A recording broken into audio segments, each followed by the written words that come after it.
আর একবার ঢাকাটা দেবো। কই মাছ, এখানে 5 পিস কই মাছ নিয়েছি আমি, পাকা কই।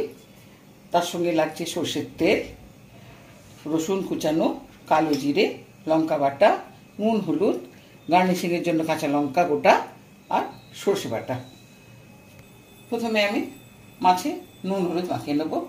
মাছটা অনেকক্ষণ ভিজিয়ে রাখছিলাম, গায়ে একটু স্লিপারি থাকে তো কই মাছগুলোতে, শোল মাছ, কই মাছ, জিওল মাছগুলোতে থাকে।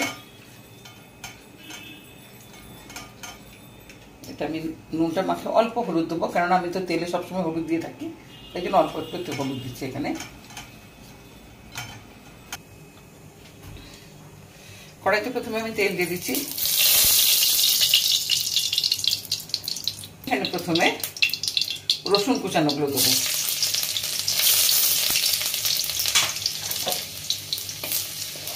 করে ভেজে নেবো।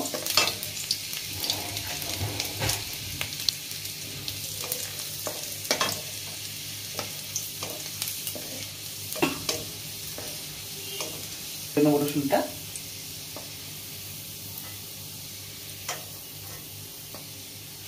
কেন আমি রাখবো না।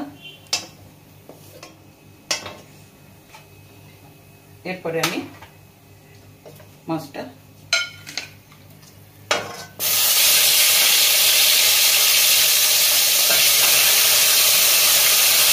সঙ্গে সঙ্গে নেড়ে দেবো যাতে মাছটা না বেঁকে যায়।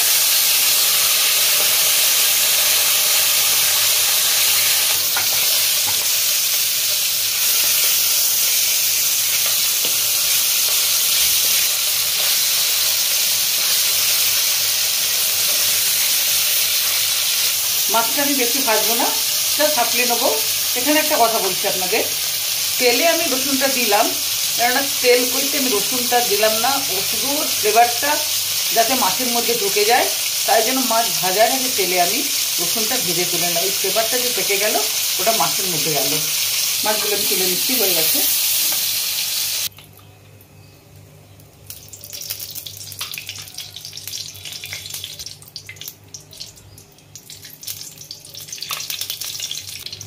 তেলটা গরম হয়ে গেছে, এবার কালো জিরাটা দিয়ে দেবো আমি। হলুদ দিলাম, লঙ্কা বাটাটা দেবো। এখন এই তরকারিটা যেন একটু ঝাঁস থাকে, সর্ষে বা সর্ষের তেলে যেন একটু ঝাঁস থাকে। আমি সর্ষেটাকে একটু জল দিয়ে ভিজিয়ে নেবো।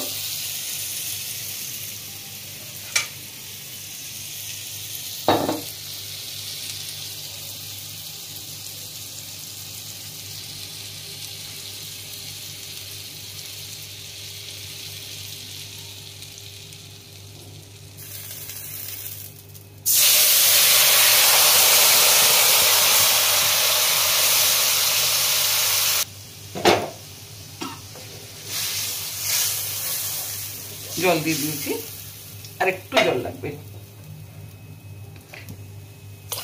মাছটা সেদ্ধ হতে দিতে হবে। এরপরে আমি তরকারিতে হলুদটা দেবো, পরিমাণ মতো দেবো, ব্যাস। আর গোটা কাঁচা লঙ্কা।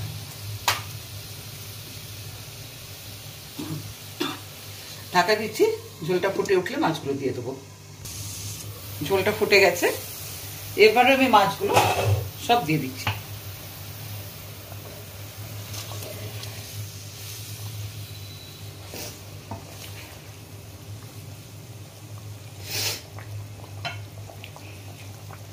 আর একবার ঢাকাটা দেবো, হতে থাকবে।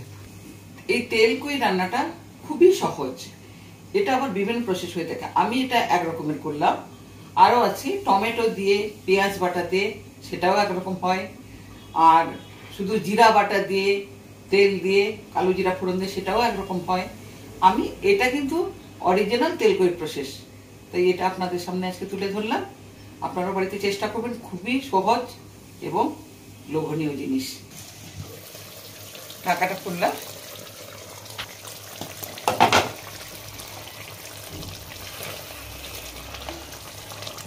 ঢাকাটা খুললাম।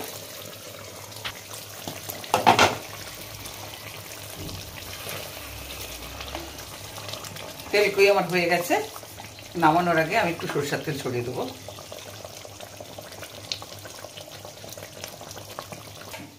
গ্যাসটা বন্ধ করলাম। এবার আমি একটা পাত্রে ঢেলে নিচ্ছি।